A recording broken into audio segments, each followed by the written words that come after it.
Da bi lahko biometrično osebno izkaznico uporabljali tudi kot digitalno potrdilo za identifikacijo pri številnih spletnih opravilih, si morate najprej sneti aplikacijo e-osebna, ki jo najdete za operacijska sistema Android in iOS. Sledenjem enostavnim navodilom in vpisom številke z osebne izkaznice ter aktivacijske kode, ki ste jo prejeli skupaj z osebnim dokumentom, boste lahko preko čitalca NFC v vašem mobilnem telefonu enostavno aktivirali biometrično osebno izkaznico, da bo ta na voljo za identifikacijo vselej, ko jo boste potrebovali.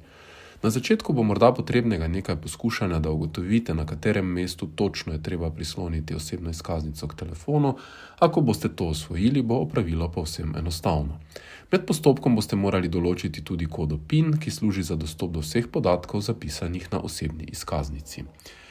Ko boste v portalu e-uprave izbrali katerega od številnih opravil, na primer prijavo ali odjavo prebivališča, spremembo osebnega imena, pridobitev rojstnega lista, potrdila o sklenjeni zakonski zvezi ali druge dokumente, tudi registracijo vozila, boste ob oddaji vloge pozvani k identifikaciji, izbrati pa morate možnost osebna izkaznica z mobilno aplikacijo.